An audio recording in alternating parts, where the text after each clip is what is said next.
Welcome to the Light of Sirio podcast. My name is Dori Fari and I will speak with a realized spiritual master about his views on life and the topic of spirituality.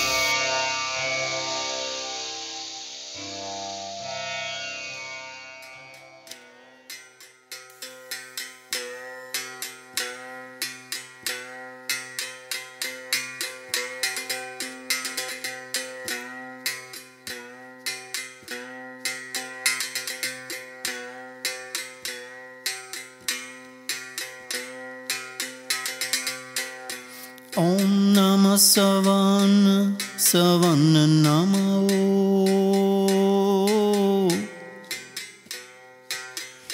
Om Namah Savan Namo. Om Namah Savan Namo.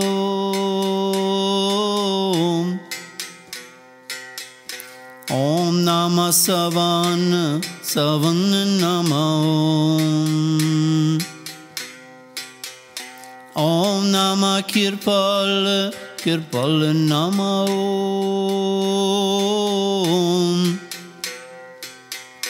Om Namah Kirpal Namo.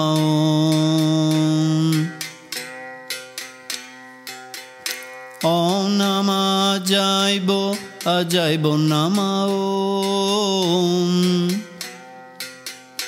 Om Namah Ajaibo Namo.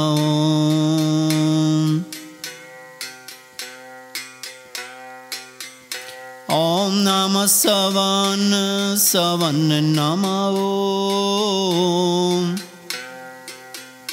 Om Namah Savan Namo.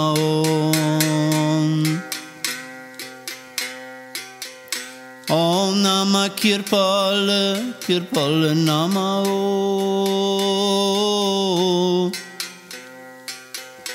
Om Namah Kirpal Namo.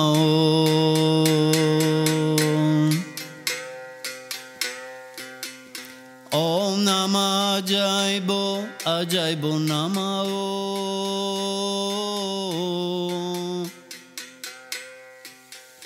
Om Namah Ajaibo Namo.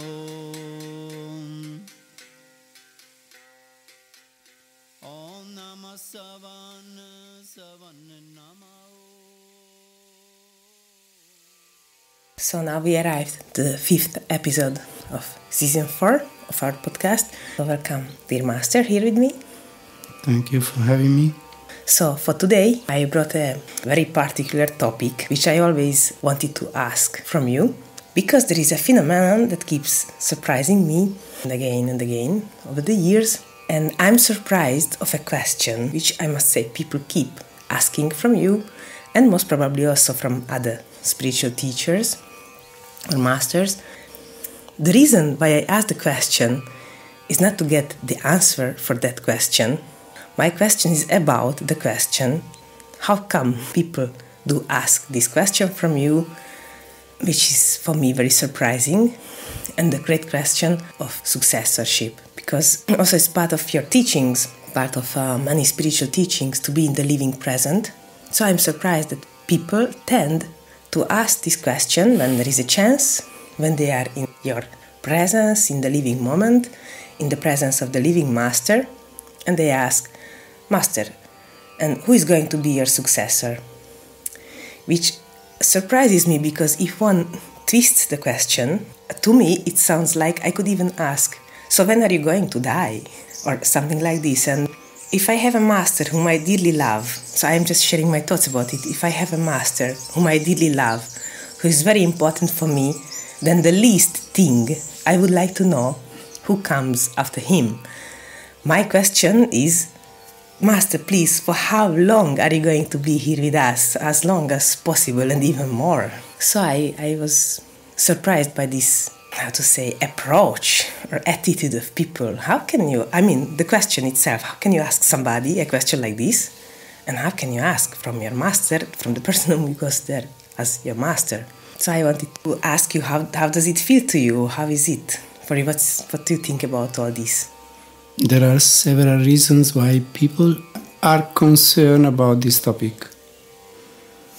Reasons which are, I would say, legitimate, and reasons which is just curiosity, which is just trying to know beforehand what is not to be known beforehand. And there are several reasons for this, why it is not to be known beforehand. So anyway, about the legitimate motive that for which people ask this question is that they want a continuity, that they have a master from whom they get so many blessings, so much help to continue on the path. So they would like that this continues even after the master leaves the body. So this, for the very honest people, it's a legitimate motivation.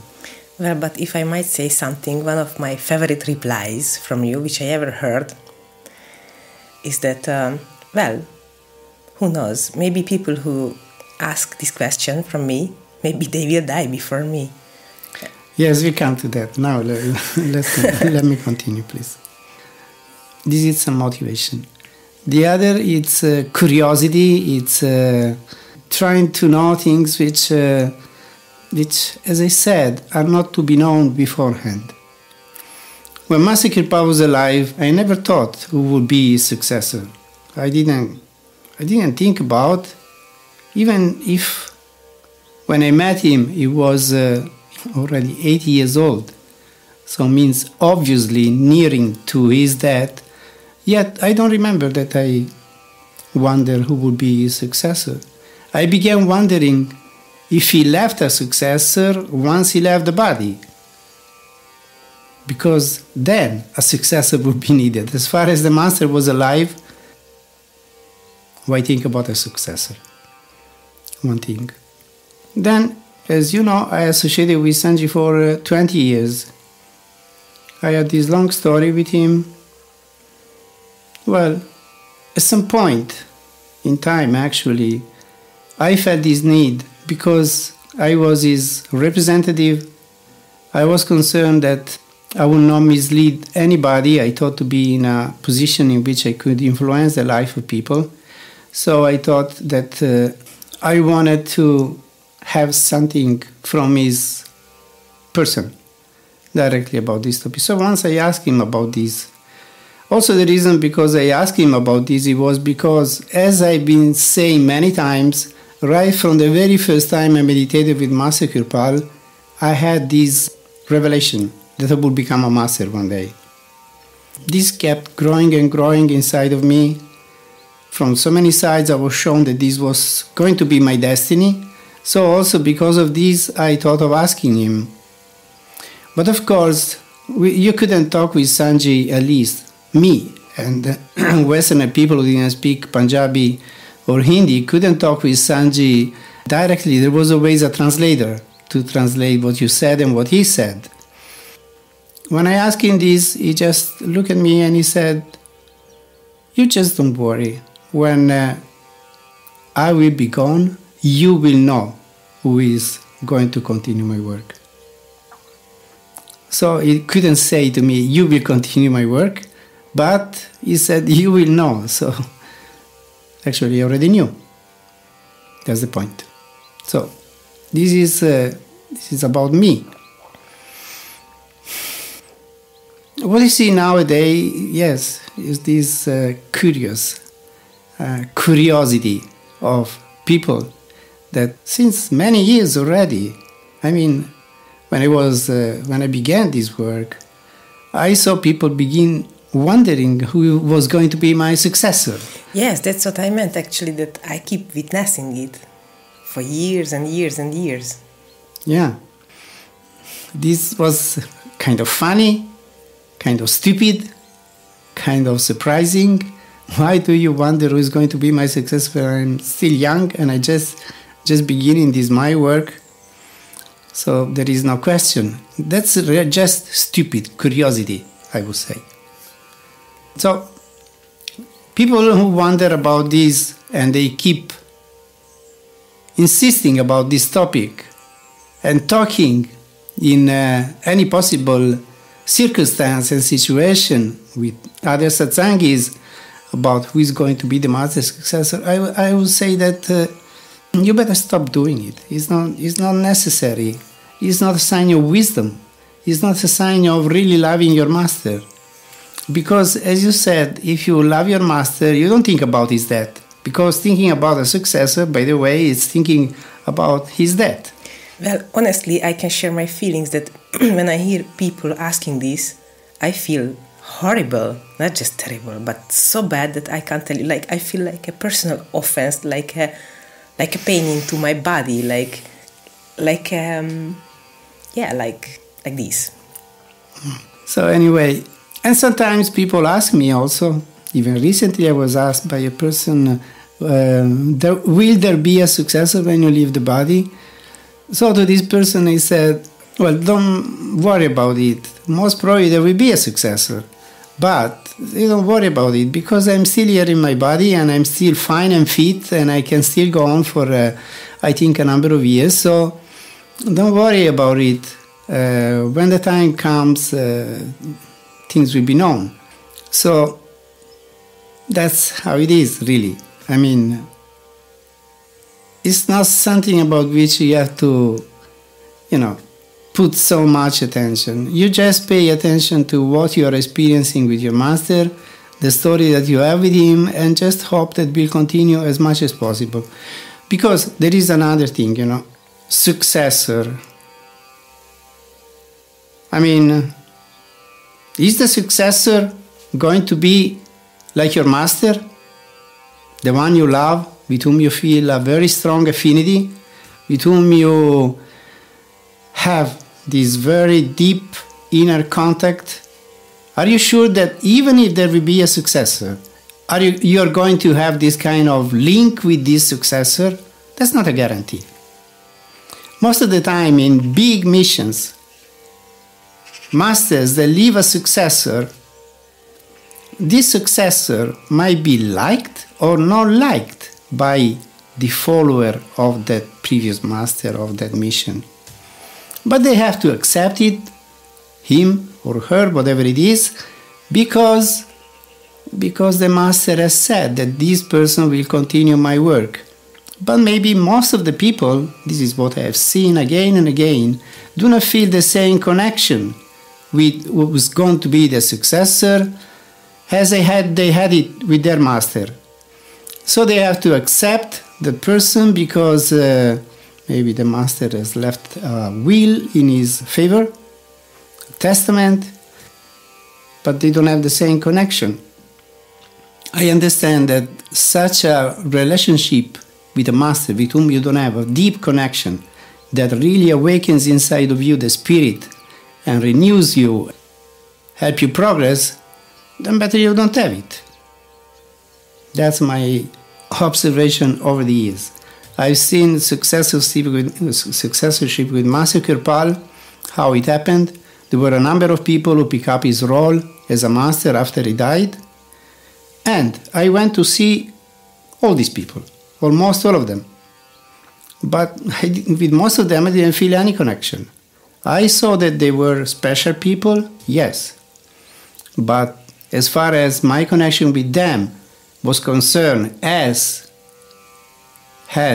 I had it with Master Kirpal, was nowhere to be seen. So I kept searching and searching. Other people felt comfortable with that person and followed that person. The reason is their problem, is not my problem.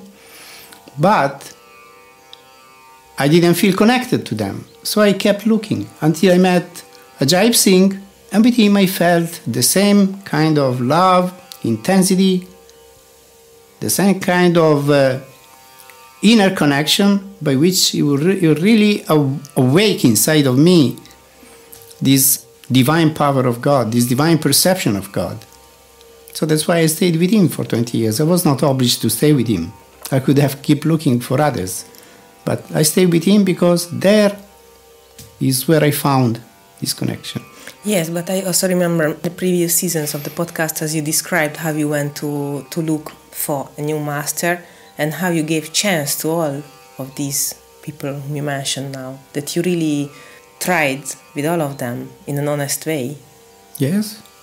One was a friend of mine with whom I had a long connection for 2 years before I picked up the role of a master as a satsangi and as somebody, being in charge for carrying the work of the master as a group leader. I like that person. But as a master, no, because he was not the kind of person with whom I could relate as a master.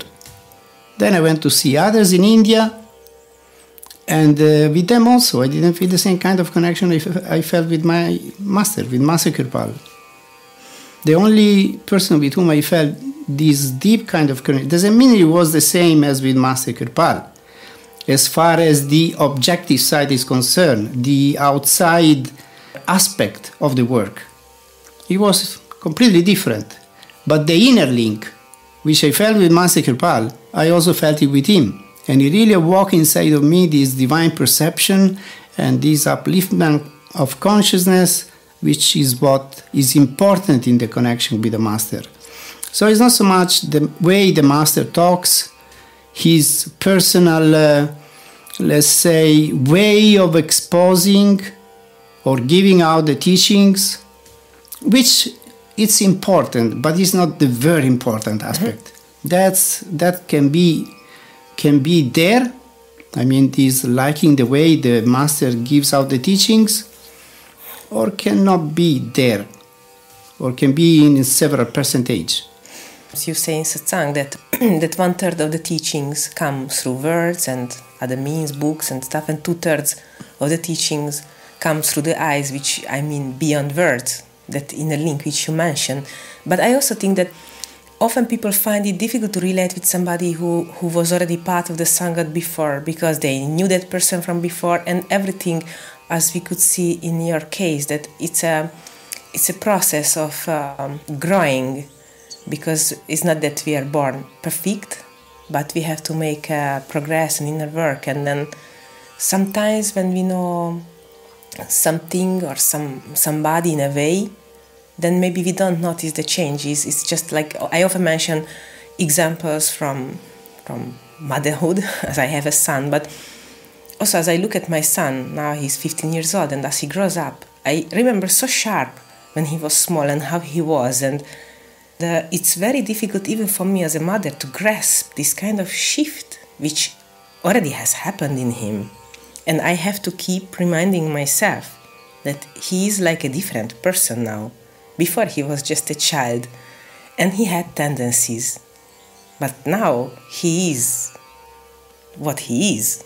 He has become almost like a small adult, and it's like this with everything and everybody, that there is a lifespan of the things, so that how the process grows up and builds up and develops. So that sometimes we don't see trivial things which are in front of our eyes. Maybe we have to take some distance to understand it better. Isn't it like this? Yes, that is true, yes. I can say about my friends, follow Satsangis at the time of Sanji. I mean, these Italian Satsangis, they could never see in me, of course, possible somebody to carry on Sanji's work, because they were so Indian-oriented, you know. Of course, they had this Indian master, and they were used to his way of giving out the teachings, his way of carrying on this work. That also goes very deep into the psyche, those impressions that you keep gathering in those many years that you associate with the master. And you want the things continue the same way, because that's what you like, because that's what you're used to, because that's the way the person you love gives out the things. Of course, differences are never so easily welcome, and the specialities of new things, the revolutionary aspect of a new way of giving out the teachings for most of the people is not easily grasped and not easily accepted. So this is a very delicate aspect also of following somebody after you have associated for a long time with a master, because it will be different. She will be different, whatever it is. And you are used already to a certain way. So difficult you welcome another way.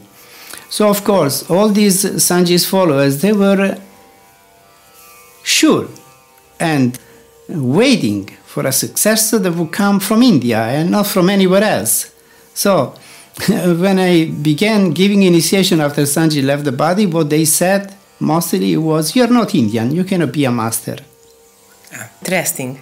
Yes, so only Indians can be masters. So like the chosen folk. Chosen race or chosen people of God. No, well, it is. Well, you know, there is the song of Baba Samansi that says, anybody from any caste, from any religion, from any country can become a master if he works hard on his meditation. That's the criteria. Sanji didn't say when he died, if you meet an Indian good meditator, follow him, that will help you. He said, if you meet a good meditator, like I have been a good meditator, then associate with him, follow him, that will help you, that will bless you. So it's not a matter of nationality, it's not a matter of race, it's not a matter of religion, it's not a matter of anything. It's the matter of meditation. It's the matter of having this intense longing for God and having experienced it and lived it through your whole life on the path. Yes, that's what I thought, that as you mentioned, that lived it for your whole life on the path. Because I thought of your friends whom you mentioned, then most of them, they knew you since you were like 15, 18, 20 years old or 25. And I mean, we can't, they knew you like Sirio, like a friend. And then for them, that if you just, I mean, if I look at my example, I'm also not so young anymore, I'm not old, but definitely I have some years already, quite some years behind my back. And I can't compare myself how I was at the age of 20 and 25 and 20 years passed and I look back. It's being an odd person. I look at that somebody whom I was. I remember what I thought, what I said, what I did, the choices I made, and I think, oh wow, what a foolish thing. No, I mean, especially when one is at 18, 20, no? That I made the wrong choices simply. I'm a different person now. And that's what I meant, that there is this process of the evolution. Because also it is said on the path, as said Master Kirpal, that if we go on the path, by the end we have to become like the tree that becomes empty from inside. Or maybe you could explain rotten from inside, but it means like rotten, not like rotten like in a negative way, but like when we have all the things, our ego, our personality, our habits, our little things, no, that put obstacles on our way. But by and by, as we keep exposing ourselves to the teachings and the presence of the Master, then always something just goes by, and we begin to lose that ourselves that we were when we were 20, and by the time we become 50, and if we really expose ourselves to this situation, to the grace and divine work of the Master Power, then we can witness on ourselves how we eventually are transformed and changed. Yes, but the process is so slow that we don't notice it. That's because many people say, I'm on the path for so long, nothing has happened to me. They don't even see, they don't even realize how their psyche has changed, how they are changed, because yes, they might have some problems which were there even before, but this is not the criteria of a transformation of a person. It is very deep from within, which is very difficult to grasp for most of the people. Going back to the topic, So, as you said, living the living present. Try to go through these years that you spend with your master in the most profound way, in the most transforming way, and enjoy fully this your relation with the master you have, that you have accepted, because nobody has imposed on you the master you have chosen. Because here there are no preachers going about promising the promised land to anybody so as to convince people to come on a path. You meet a master, you like the master, you accept the master, you take initiation, you follow the path. Nobody imposes anything on you. There are no stratagem or strategies to attract you to this path. I'm not the person that gives out the teachings in an appealing way, so that promises of that's what most of the so-called people do. These teachers or gurus promising things so as to make the path appealing for the people so that they follow it. I'm not this kind of person. I don't give anything really appealing. I present the teachings as they are. I don't promise to you any heaven. I don't promise to you any hell. I don't scare you with hell. I don't enchant you with heaven. So, teachings are very clear. You have to transform yourself. This is not a religion in which you believe that if you believe in me, or if you believe in the prophet such and such, you will be saved. Nothing of this. You will be saved only if you save yourself. You will be saved only if you transform yourself. If from what you are, you become something else. And this is my teachings. It's not about any faith. It's not about any doctrine. It's not about any theology. I don't give out any theology of any kind. What I give out is the need for our personal transformation by exposing ourselves to the Satsang of the Master, to the Darshan of the Master, to the intense meditation retreats, to your daily spiritual practice, and sticking to the teachings. That's what is going to transform you. When you have accepted a path like this, and you have accepted a master like this, then enjoy this, your relation with this master. Try to make it as profound as possible. Try to be around him as much as you can, whenever you have the possibility, because those are the highlights, those are the high points in your spiritual experience. The retreats that you have with the master, the time that you spend with the master meditating on Nam, meditating on the divine light of God and trying to tune in with it, that's the only richness, that's the only world that a spiritual person gathers in his life. So enjoy it, use it, make yourself a master. Do not wait for others to become a master.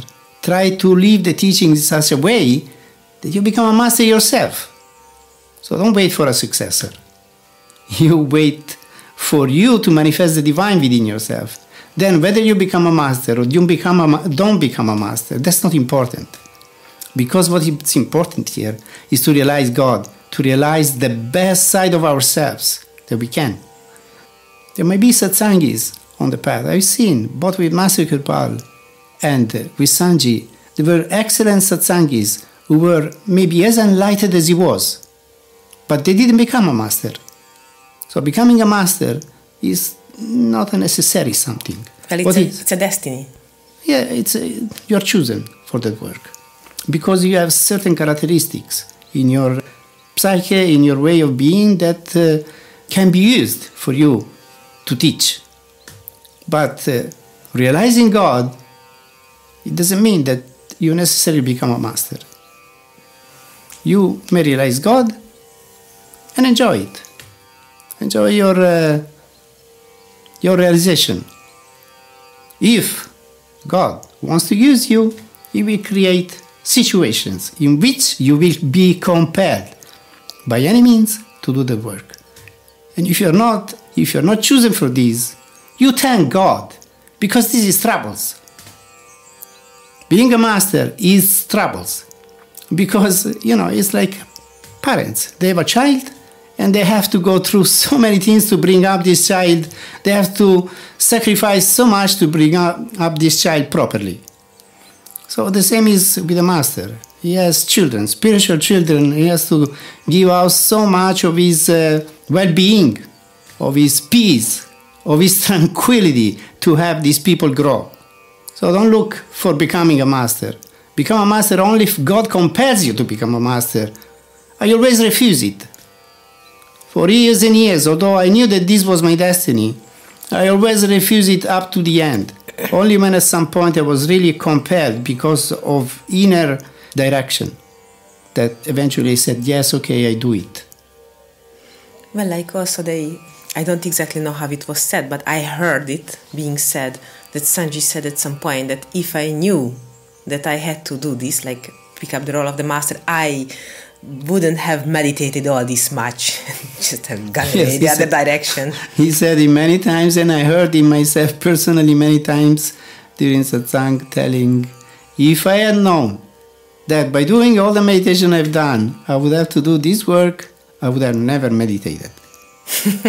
So the trap was set. Well, if I, as a conclusion, I might add something from my side, looking back a bit from the distance, almost knowing you almost for 20 years now, that my synthesis a little bit of the path, very briefly, like the key point of the path is the love for the master, that all the work that is to be done on the path, everything is due to the love for the master, the sincere and true and honest love for the master, which includes appreciation, humility, acceptance, surrender, and lots of things.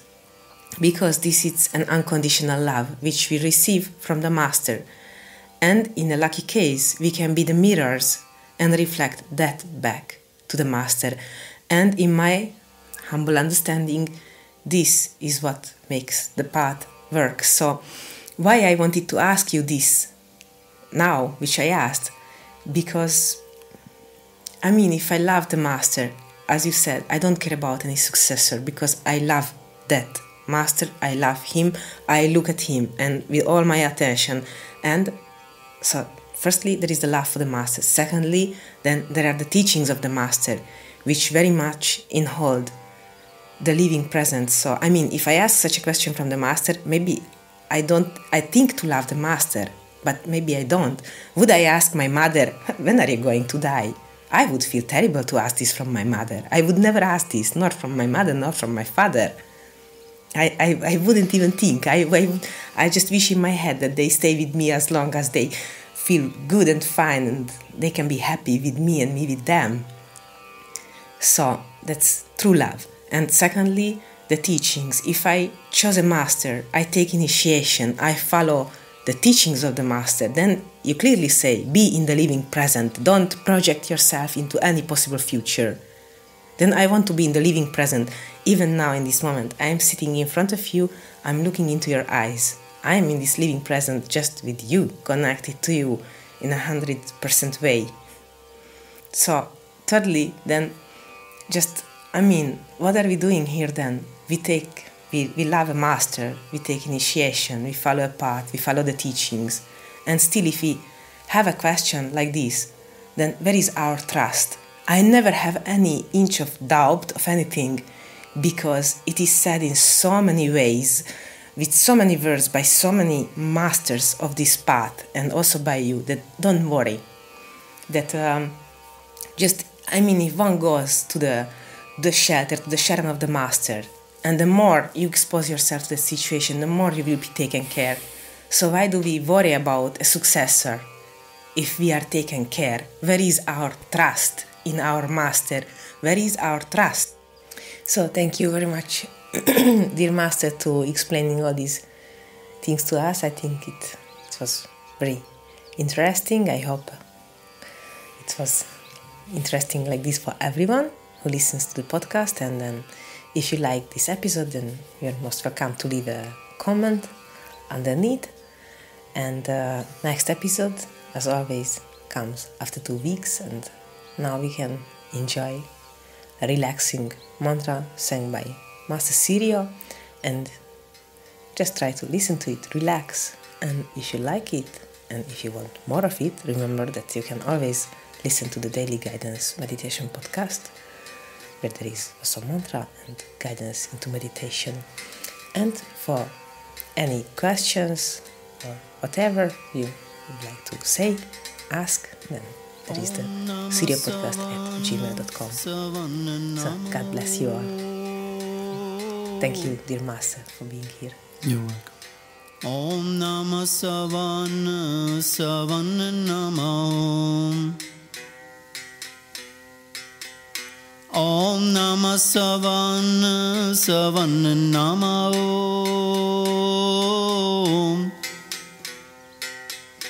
Om Namah Savana Savana Namah Om Namah Kirpal Kirpal Namah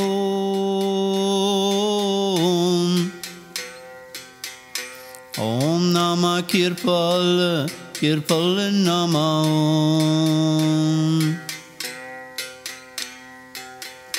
Om Namah Ajaibo Ajaibo Namah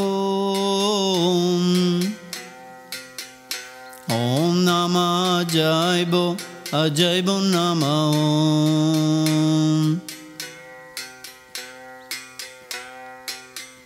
Om Namah Savana Savana Namah Om Namah Savana Savana Namah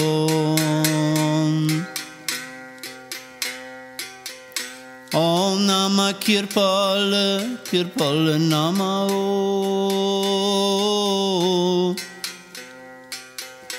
Om Namah Kirpal Kirpal Namah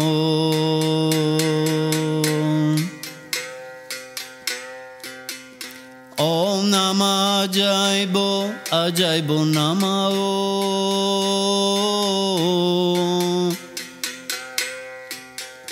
Om Namah Ajaibo Ajaibo Namah Om Namah Savana Savana Namah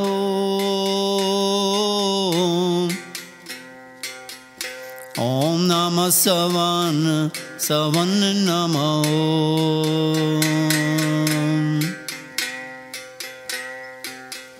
Om Namah Kirpal Kirpal Namah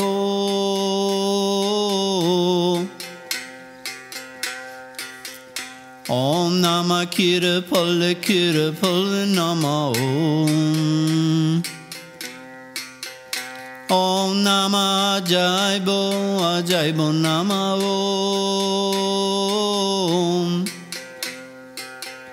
Om Namah Ajaibo Ajaibo Namah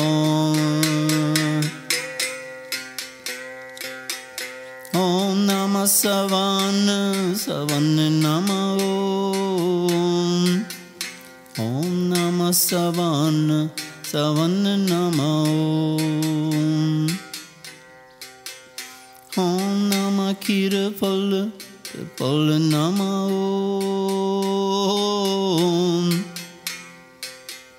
Om Namah Kirpal Kirpal Namah Om Namah Ajaibo Ajaibo Namah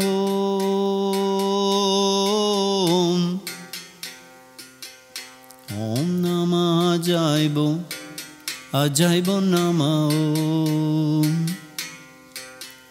Om Namah Ajaibo Ajaibo Namah Ajaibo Namah